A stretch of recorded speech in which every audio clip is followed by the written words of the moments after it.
Coucou, j'espère que vous allez bien. Je crois que j'ai oublié comment on fait des vidéos, mais je suis très contente d'avoir pu trouver le temps aujourd'hui pour vous en tourner une et vous présenter en fait les meilleurs livres que j'ai lus cette année. J'en ai lu 32 depuis janvier et en fait je m'étais posé pas mal de questions sur comment faire cette vidéo. Au début je m'étais dit est-ce que je fais plusieurs vidéos par genre de livres que j'ai lu, genre une vidéo où je vous présente tous les romans que j'ai lus et puis une autre tous les essais et tout ça. Et après j'avais peur que ce soit un peu ennuyeux de faire ça comme ça, parce que généralement ce qui intéresse les gens ce sont les romans. Du coup je me suis dit peut-être que si j'en fais une sur les autres genres ça va intéresser personne et que ce serait plus intéressant de faire un mix. Du coup je m'étais dit pourquoi ne pas faire des vidéos plutôt par thème, une vidéo où je vais regrouper en fait différents genres de livres autour de thématiques communes que j'ai pu lire cette année. Et pour les curieuses et les curieux, les thèmes que j'ai le plus lus cette année c'était la lutte des classes et la colonisation, je crois. Non, la lutte des classes et le développement personnel. Et après je crois la colonisation et puis d'autres thèmes. Mais au final je me suis dit que j'allais pas faire comme ça non plus. Et que j'allais plutôt regarder les livres que j'ai notés 5 sur 5 cette année. Il y en a 9 sur les 32. Du coup c'est ce que je vais vous présenter dans cette vidéo là. Comme ça vous avez aussi différents genres, différents thèmes. Et comme ça personne ne va s'ennuyer dans cette vidéo, j'espère. Sinon les livres, il y a aussi 12 livres que j'ai notés 4 sur 5. Donc ça veut dire que je les ai quand même pas mal aimés, même beaucoup aimés.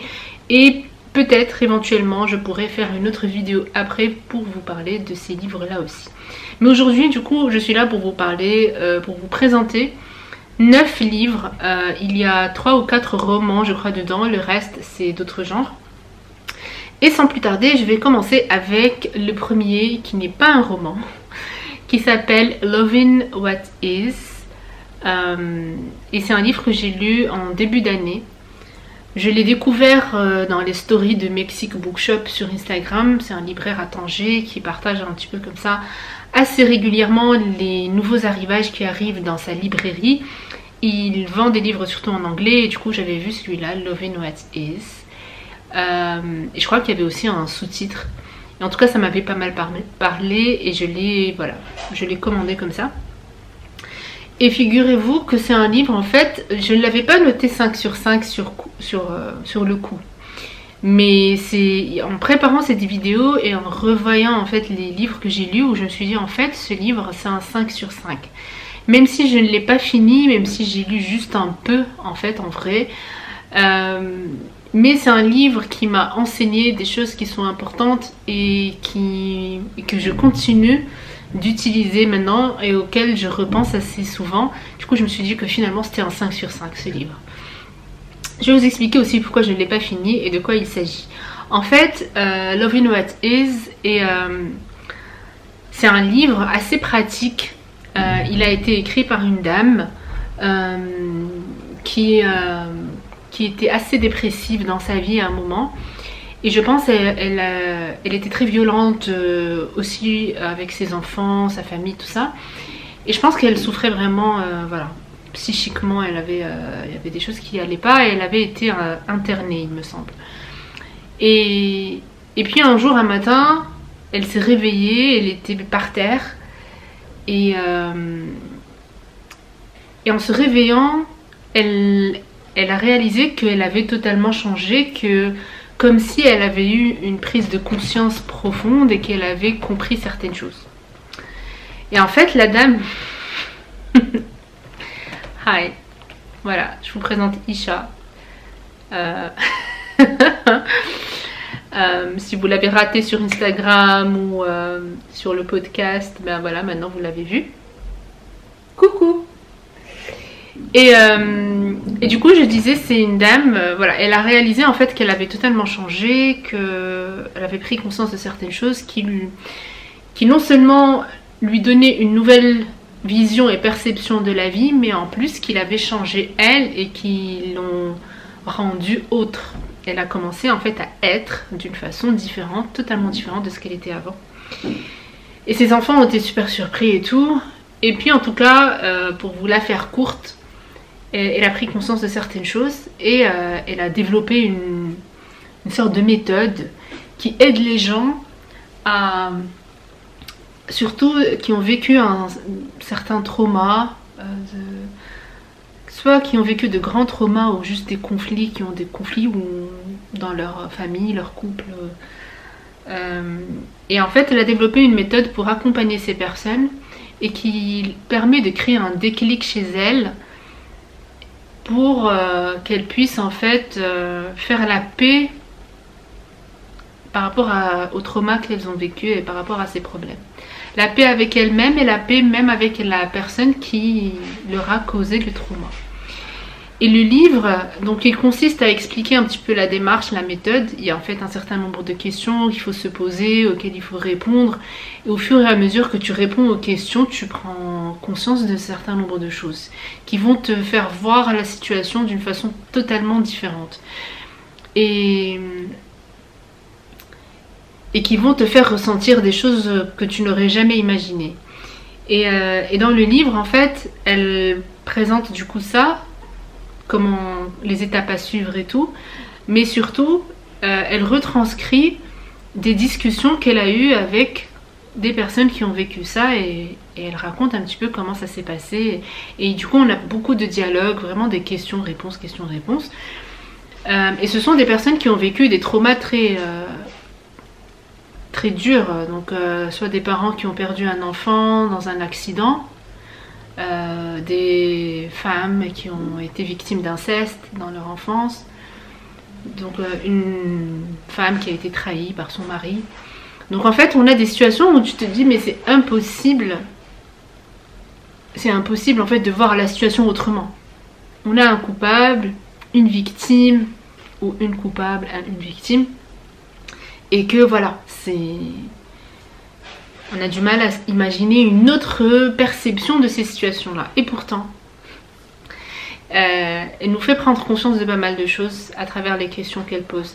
En fait, elle pose des questions du genre, elle va dire, je sais pas moi, mon mari m'a trahi, et du coup je lui en veux, machin.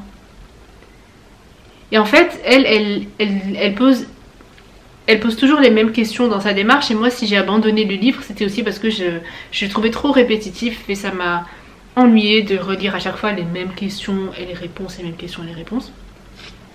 Mais en fait, c'est un livre qui te fait prendre conscience de plein de choses. Par exemple, qu'une bonne partie de tes croyances, ce sont en fait tes perceptions et tes croyances et non pas des vérités. Souvent, c'est ta perception. Genre, tu vas dire, quand j'étais enfant, mes parents m'ont abandonné. Et du coup, elle va te poser la question et va te dire, mais est-ce qu'ils t'ont vraiment abandonné? Et généralement, tu vas dire non, en fait, bon, ils étaient juste partis en voyage et moi, je me suis sentie abandonnée. Ok, tu t'es sentie abandonnée, ils ne t'ont pas abandonnée, non.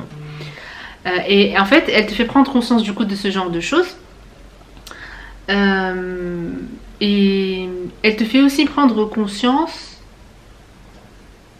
que il y a certaines choses, en fait, ce ne sont pas tes problèmes à toi. Moi, ça fait partie des choses que j'ai qui ont eu beaucoup d'impact sur moi, c'est de prendre conscience qu'il y a plein de choses, c'est pas mon problème, en fait. C'est l'affaire de quelqu'un d'autre. Je sais pas. Quelqu'un dans mon entourage m'énerve parce que j'aime pas, j'approuve pas sa relation avec ses parents, ou pourquoi il ou elle accepte ce genre de choses de la part de ses parents, et je vais me mettre dans tous mes états et ça peut aller loin. Et là en fait elle te fait prendre conscience, mais en fait c'est pas ton problème. Ce n'est pas à toi de régler ça. C'est une affaire qui regarde l'autre personne.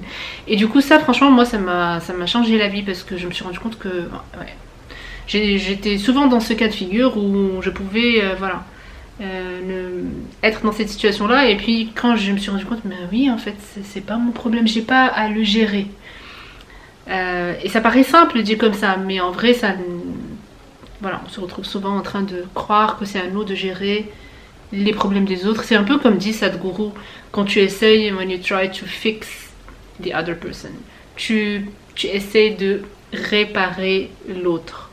Voilà, il y a quelque chose qui va pas chez l'autre et tu crois que c'est à toi d'y faire quelque chose pour régler la situation. Et bien sûr, ce qui va pas chez toi, tu n'essaies pas de le régler, voilà. Alors qu'en gros, il faut juste... Enfin, si on se concentrait juste sur nous-mêmes et on essayait juste de nous réparer nous-mêmes, ce serait déjà très très bien. Donc ça, c'était par rapport au livre Love in What Is.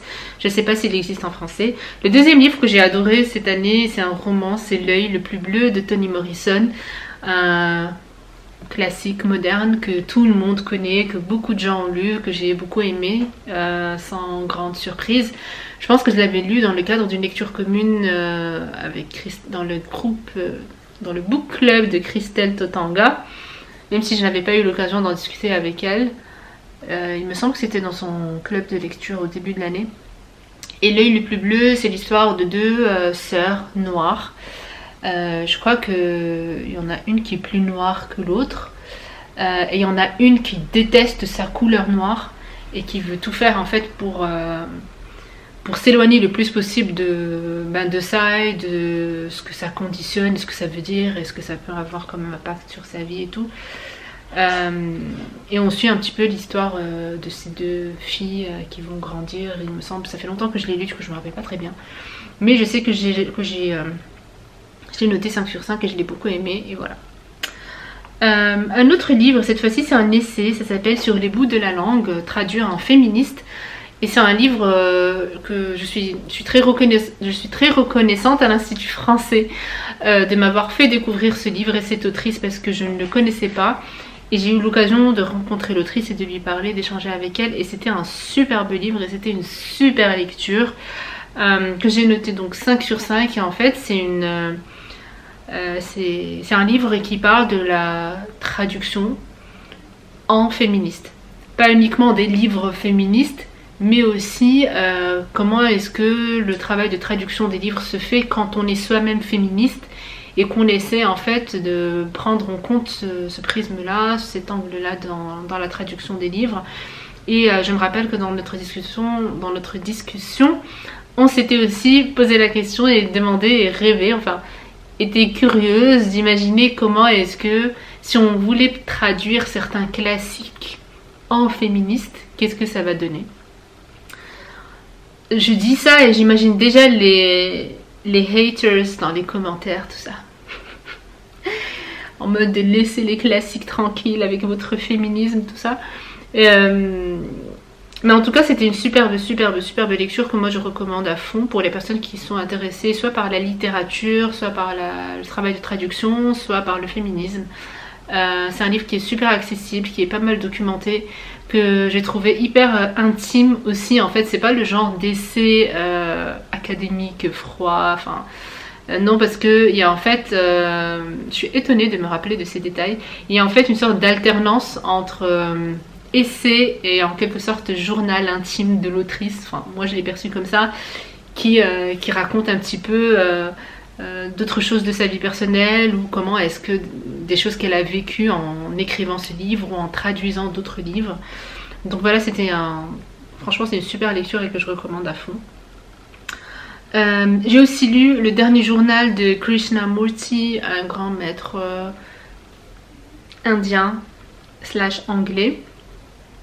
Je vous laisse faire vos recherches si c'est quelque chose qui vous intéresse.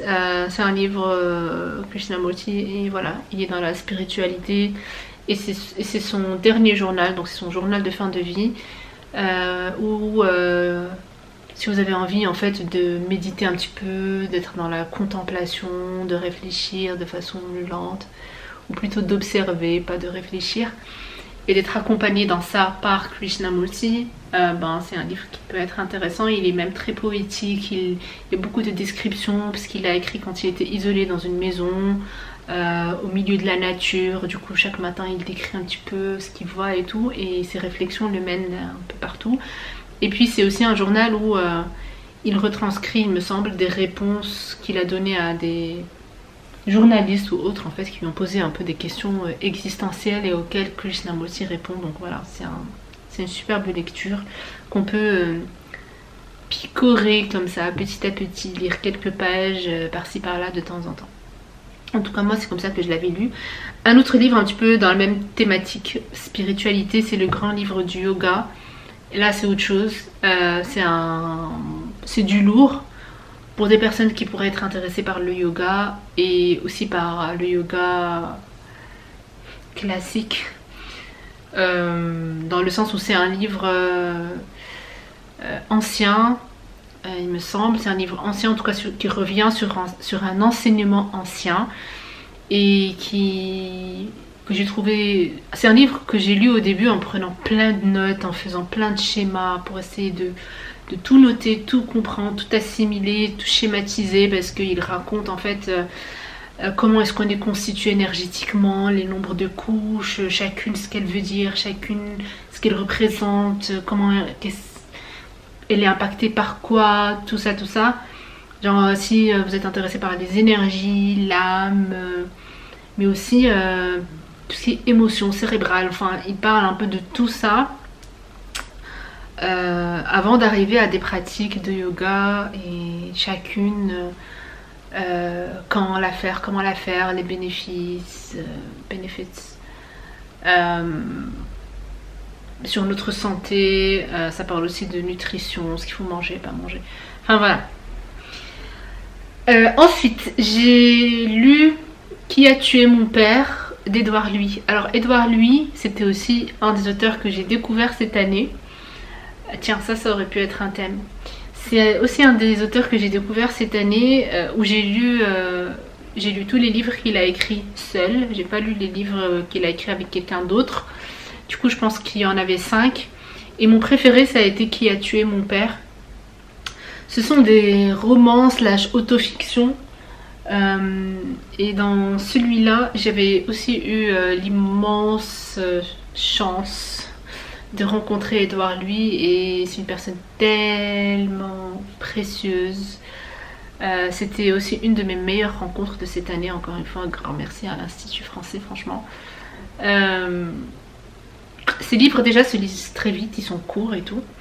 Qui a tué mon père, et dans ces livres, il raconte un petit peu son histoire à lui. Et je pense que vous connaissez...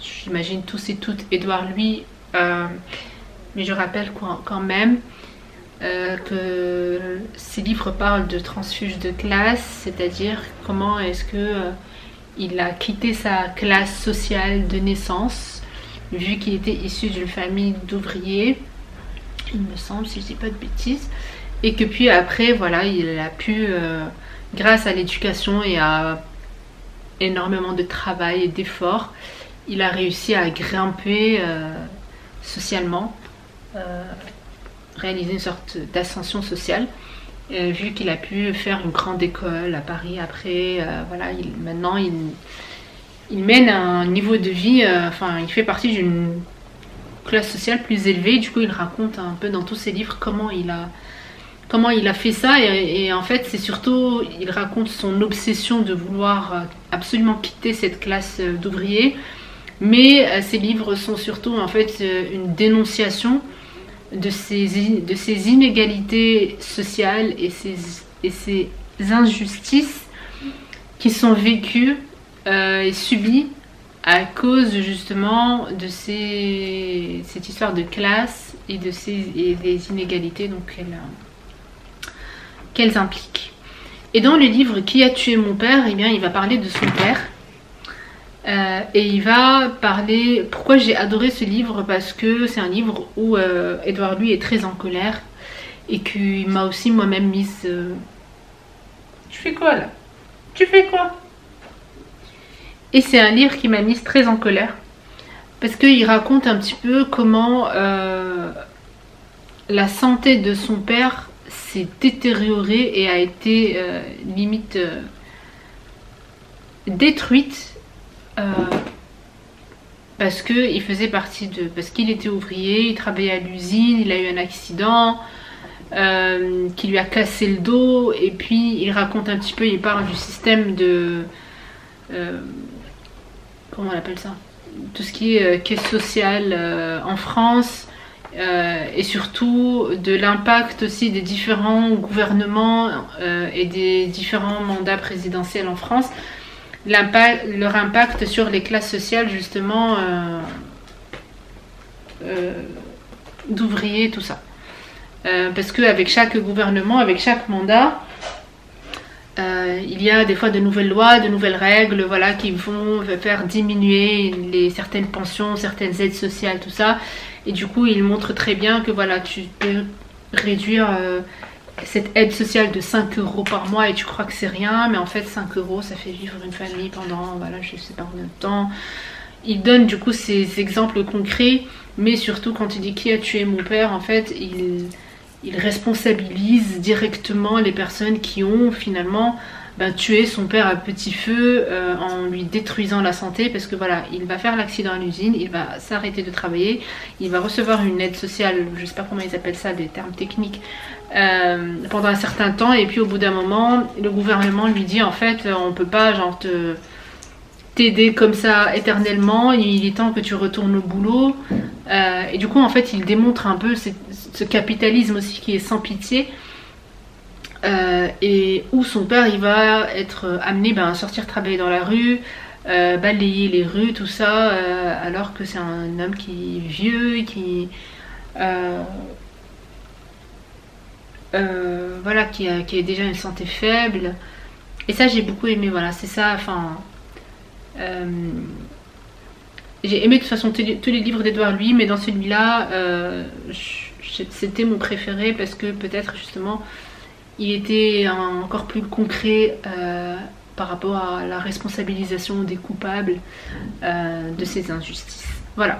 Et sinon, les 3 derniers de cette liste, le premier c'est Song. Je suis désolée de le prononcer mal. Il est là en face. Est-ce que j'ai la flemme d'aller le chercher?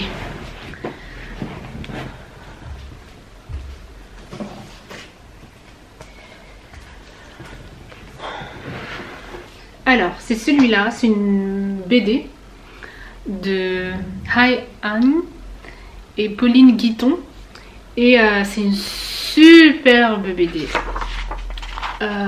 qui raconte l'histoire d'une franco-vietnamienne.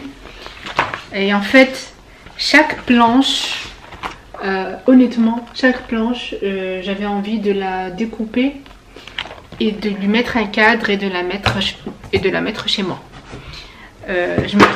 J'avais même eu l'idée folle d'aller acheter une deuxième copie de cette BD, comme ça il y en a une qui reste dans ma bibliothèque et une autre où je vais découper les planches et mettre plein de tableaux. Peut-être que je le ferai un jour.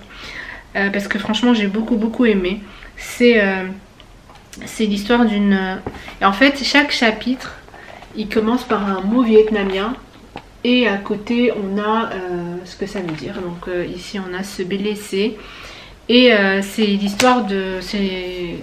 Ce sont des mémoires graphiques d'une franco-vietnamienne et qui raconte un petit peu qui elle est...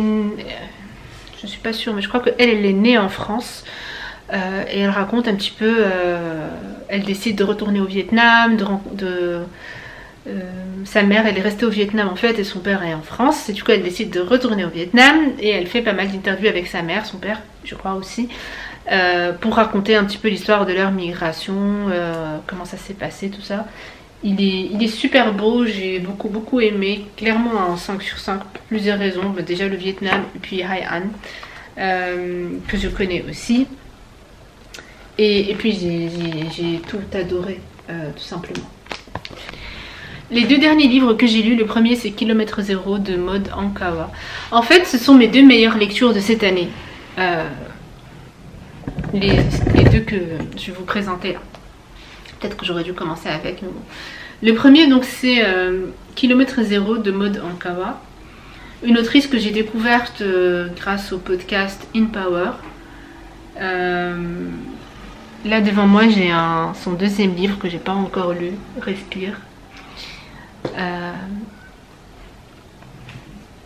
Et en fait, Maud Ankawa, c'est une dame qui était dans le milieu de l'entreprise, milieu corporate. Elle était, je pense, directrice financière, puis consultante en stratégie, tout ça. Et qui a beaucoup voyagé et qui un jour a décidé d'écrire, de regrouper un petit peu tout ce qu'elle a appris dans la vie pour le partager avec son entourage. Et puis je crois que finalement elle a écrit un roman. Et elle n'avait pas pour but de le publier, mais son entourage a tellement aimé qu'ils l'ont poussé à le publier et tout, et ça a bien marché. C'est un livre qui parle d'une femme qui va partir au Tibet, dans les montagnes, pour rechercher sa copine. Elle est atteinte d'un cancer. Elle va l'envoyer au Tibet en mission pour lui ramener un livre ancien tibétain où, selon elle, elle va y trouver un remède qui va lui permettre de guérir de son cancer. C'est ça un peu le...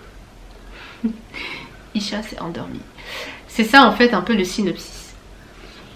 Et cette dame, elle est tout ce qui est de plus pragmatique, voilà, les spiritualités, les trucs de Tibet.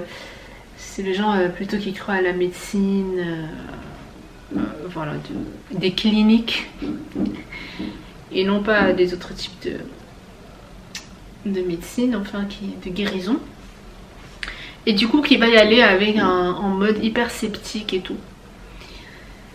C'est un livre qui aujourd'hui est le meilleur livre que j'ai lu cette année, parce que c'est un livre qui m'a beaucoup aidé personnellement de façon, et qui m'a donné en fait des solutions pratiques à mettre en place dans à n'importe quel moment en fait de la journée, et qui me permet d'être plus présente tout de suite. C'est un livre qui n'est pas compliqué. C'est un livre qui, j'imagine, ne va pas plaire à tout le monde. Il faut le lire au bon moment, ou quand on... Voilà, quand... Il faut avoir... Enfin, je trouve que si on n'est pas à la recherche de certaines choses, peut-être que le livre ne sera pas aussi utile qu'il a été pour moi. Pour moi, il a été très utile parce qu'il y avait d'autres choses que j'avais apprises et mises en place avant, et donc il est venu compléter un petit peu tout ça. Et il est venu aussi, il m'a permis aussi de comprendre plein de choses qui étaient encore abstraites dans ma tête et qui le devenaient beaucoup moins grâce à cette lecture. C'est aussi une lecture, je pense, qui peut paraître très simple, simpliste même, voilà, et on peut se dire à la fin, ouais, c'était bien bof. Voilà, juste je vous préviens que c'est pas un chef-d'œuvre littéraire, mais moi c'est un livre qui m'a fait beaucoup de bien, où j'ai plongé, et c'est rare maintenant où j'arrive à plonger dans des livres, et où j'ai appris plein de choses, et que j'ai adoré lire, voilà. Et s'il y a une chose que j'ai apprise avec ce livre, c'est comment limite arrêter de penser. Et pour moi, juste ça vaut des milliards. Et juste pour ça, c'est ma meilleure lecture de l'année. Voilà. Et c'est en fait une tactique que tu essaies de faire, et je l'ai faite juste ce matin, je crois, ou hier, pendant que je méditais, parce que généralement c'est quand tu médites que toutes les pensées sont là, voilà. C'est aussi comme quand tu fais ta prière, généralement c'est quand tu commences à prier que tu réfléchis à plein de choses. Et du coup, pendant ma méditation, évidemment, je m'évade, mon esprit s'évade, et du coup quand je m'en rends compte, hier je me suis dit vas-y, je fais le truc pour arrêter de penser, et c'est fou. J'adore l'effet que ça fait en fait. Et sinon, le deuxième livre que j'ai adoré cette année, je parie que vous ne le connaissez pas. Moi je ne le connaissais pas et c'est resté... Généralement je me rappelle toujours très bien comment j'ai découvert les livres, comment je les ai achetés. Mais lui je ne me rappelle pas du tout. Et du coup je me suis dit que si ça se trouve je l'ai probablement juste vu à la librairie comme ça. Et j'ai dû être attirée par le titre qui était un peu drôle. Et j'ai dû lire le résumé, je l'ai pris. Ça s'appelle Là où les chiens aboient par la queue.